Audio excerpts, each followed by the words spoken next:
വളരെ ഭീതിജനകമായിട്ടുള്ള മയക്കുമരുന്ന് ഉപയോഗവും വിൽപ്പനയുമാണ് കേരളത്തിൽ ഇപ്പോൾ നടക്കുന്നത്. ഇവിടെ പിടികൂടുന്ന മയക്കുമരുന്നിൻ്റെ അളവും അതിൽ അറസ്റ്റ് ചെയ്യപ്പെടുന്നവരുടെ എണ്ണവും നോക്കിയാൽ അതിനേക്കാൾ ഭയാനകവും.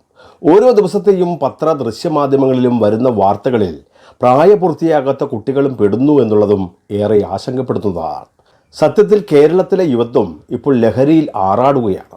കള്ളും കഞ്ചാവും വിദേശമദ്യവും ഒക്കെ ഉപയോഗിച്ച് നോക്കിയിരുന്ന യുവതലമുറ അത് സ്ത്രീ പുരുഷ ഭേദമന്യേ ഇപ്പോൾ രാസലഹരിയിലേക്ക് മാറ്റപ്പെടുമ്പോൾ പലരും ഇത് ഒരു വരുമാന മാർഗമായി കാണുകയുമാണ്. ഇന്ത്യയിൽ തന്നെ ഏറ്റവും കൂടുതൽ മയക്കുമരുന്ന് ഉപയോഗിക്കുന്നവരുടെ സംസ്ഥാനങ്ങളിൽ 2ാം സ്ഥാനത്തുള്ള കേരളത്തെ ആ പട്ടികയിൽ നിന്നും ഒഴിവാക്കുവാൻ ഇവിടുത്തെ ഭരണകൂടങ്ങൾക്ക് സാധിക്കാത്തത് അത് തികച്ചും പരാജയമായിട്ട് തന്നെയാണ് കണക്കാക്കുന്നത്. എന്തെങ്കിലും ഒരു സംഭവം ഉണ്ടായി കഴിയുമ്പോൾ മാത്രം ഉണർന്ന് പ്രവർത്തിക്കുന്ന ഉദ്യോഗസ്ഥ വൃന്ദങ്ങളും ഓരോ ദിവസവും ഗണ്യമായിട്ടുള്ള വർധനവാണ് ഇത്തരം കേസുകളിൽ ഇവിടെ ഉണ്ടാകുന്നത്. മാത്രമോ ഇത്തരം ലഹരി ഉപയോഗിച്ചതിന് ശേഷമുള്ള അക്രമങ്ങളും നാൾക്ക് നാൾ വർദ്ധിച്ചുകൊണ്ടേയിരിക്കുന്നു.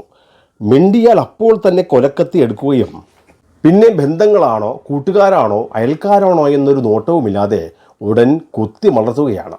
ഈ സ്ഥിതി ഇനിയും ഇവിടെ തുടർന്നു പോയാൽ സമീപഭാവിയിൽ ജനങ്ങൾ പരസ്പരം കുത്തിമരിക്കുന്ന ഒരു സാഹചര്യം കേരളം സംജാതമാകുമെന്ന് തന്നെയാണ് വിദഗ്ധർ ഇപ്പോൾ ചൂണ്ടിക്കാണിക്കുന്നത്. മയക്കുമരുന്ന് ലഹരിയിൽ അകപ്പെട്ടു പോകുന്നവർ ലൈംഗിക ലഹരിയിലേക്ക് കൂടി വഴിമാറിപ്പോകുന്നതും വലിയ പ്രതിസന്ധിയാണ് ഇപ്പോൾ ഉണ്ടാക്കുന്നത്. ലഹരി ഉപയോഗിച്ച് സ്വയം ബോധം നഷ്ടപ്പെടുന്നവർ സ്വന്തം വീടുകളിൽ തന്നെ ലൈംഗിക ചേഷ്ടകൾക്ക് മുതിരുന്നത്, അതും സ്വന്തം സഹോദരിമാരുടെ അടുത്തും സ്വന്തം മാതാവിൻ്റെ എല്ലാം അടുത്ത് പോലും ഇത്തരം കേസുകൾ എത്ര എണ്ണമാണ് ഓരോ പോലീസ് സ്റ്റേഷനുകളിലും ഇപ്പോൾ എത്തിച്ചേരുന്നത്. പലരും അപമാന ഭയത്താൽ പുറത്തു പറയുന്നുമില്ല. നമ്മുടെ നാടിനെ അസ്ഥിരപ്പെടുത്തുവാൻ വിവിധ ഇനം പ്രവർത്തനങ്ങൾ യഥാർത്ഥത്തിൽ രാജ്യവിരുദ്ധ ശക്തികൾ ഇവിടെ നടപ്പിലാക്കിക്കൊണ്ടിരിക്കുക എന്നുള്ളത് എന്നേ ബോധ്യപ്പെട്ടുള്ളതാണ്. മയക്കമരുന്നിൻ്റെ ഒരു പ്രധാന വിപണന കേന്ദ്രമായി പോലും കേരളത്തെ പലരും കാണുകയുമാണ്. അതുകൊണ്ടാണ് മയക്കുമരുന്ന് ഉപയോഗിക്കുന്നവർ തന്നെ ഇതിൻ്റെ വിൽപ്പനക്കാരായിട്ട് മാറുന്നതും. പണ്ടുകാലത്ത് പോക്കറ്റടി നമ്മുടെ നാട്ടിൽ വളരെ സജീവമായിരുന്നു.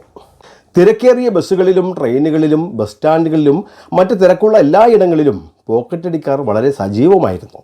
പോക്കറ്റടിയിൽ അഗ്രഗണ്യന്മാരായിട്ടുള്ള നിരവധി പേർ ഇവിടെ ഉണ്ടാകുകയും പോക്കറ്റടി പഠിപ്പിക്കുന്ന ചില കേന്ദ്രങ്ങൾ വരെ ഇവിടെ കേരളത്തിൽ പ്രവർത്തിച്ചിരുന്നു എന്നുള്ളതും ഇപ്പോൾ ചരിത്രമായി. അങ്ങനെ മറ്റുള്ളവരുടെ പോക്കറ്റ് അടിച്ച് സമ്പന്നന്മാരായ എത്രയോ പേരുണ്ട് ഇവിടെ. എന്നാൽ കാലം മാറി, ഡിജിറ്റൽ യുഗമായി. ആരും ഇപ്പോൾ പണം കയ്യിൽ കൊണ്ട് നടക്കാതെയുമായി. ക്രെഡിറ്റ് കാർഡും ഗൂഗിൾ പേയും പേടിഎം ഒക്കെയായി പണമിടപാടുകൾ നടത്തുന്നതിനാൽ വലിയ വലിയ പോക്കറ്റടിക്കാർക്കാണ് വലിയ തിരിച്ചടിയായത്. നേരത്തെ പോക്കറ്റടി സംഘങ്ങളായി പ്രവർത്തിച്ചവർ പ്രതിസന്ധിയിലായി. മാത്രമല്ല എവിടെയും CC ക്യാമറയുടെ ആ വരവോടുകൂടി മോഷണം നടത്തുന്നവരെ പെട്ടെന്ന് തന്നെ തിരിച്ചറിയുന്ന ഒരു സ്ഥിതിയിലേക്കുമായി എത്തിയ കാര്യങ്ങൾ. അതുകൊണ്ടൊക്കെ തന്നെയാണ് നേരത്തെ പോക്കറ്റടി മേഖലയിൽ സജീവമായിരുന്ന പലരും പണമുണ്ടാക്കാനായി മയക്കമരുന്ന് വിൽപ്പനയിലേക്ക് വഴിമാറിയത്. മുമ്പ് പോലീസിലെ ചില ക്രിമിനലുകളുമായി ഉണ്ടായിരുന്ന ആ ഒരു വലിയ ചങ്ങാത്തവും ഇക്കൂട്ടർക്ക് വലിയ തുണയായി മാറിയിരുന്നു. എന്നാൽ ഇക്കൂട്ടർക്കെതിരെ ഡിപ്പാർട്ട്മെൻറ്റിൽ നിന്നും കർശന നിർദ്ദേശവും നടപടികളുമൊക്കെ ഉണ്ടായി തുടങ്ങിയതിനാൽ അല്പമൊക്കെ ശമനം വന്നു തുടങ്ങിയിട്ടുണ്ട്. സമൂഹത്തിൽ ഇങ്ങനെ കറതീർത്ത് സാമൂഹ്യ വിരുദ്ധരായി നിലനിന്നു പോന്നിരുന്നവരുടെ ആ കയ്യിൽ നിന്നും സംഭാവന സ്വീകരിക്കുന്ന രാഷ്ട്രീയക്കാരും ഉള്ളതിനാലാണ് ഈ ശക്തികൾക്ക് മറ്റൊരു ധൈര്യവും. ഏതായാലും യുവതലമുറയടക്കം ഭാവി സമൂഹത്തെ ഇങ്ങനെ കാർന്നു തിന്നുന്ന മയക്കമരുന്ന് വിപണന ഉപയോഗ സംഘത്തിനെതിരായി വലിയ ഒരു ചെറുത്തുനിൽപ്പ് നടത്തിയാലേ ഇനി ഇതിലൊന്നും പെടാത്ത ഈ മറ്റ് വിഭാഗങ്ങളെയെങ്കിലും രക്ഷപ്പെടുത്തുവാനാകൂ. അതിനായി രാഷ്ട്രീയം മറന്ന് മതം മറന്ന എല്ലാവരും ഒറ്റക്കെട്ടായി വളരെ ജാഗരൂകരായി തന്നെ പ്രവർത്തിക്കേണ്ട സമയം അധികരിച്ചിരിക്കുന്നു.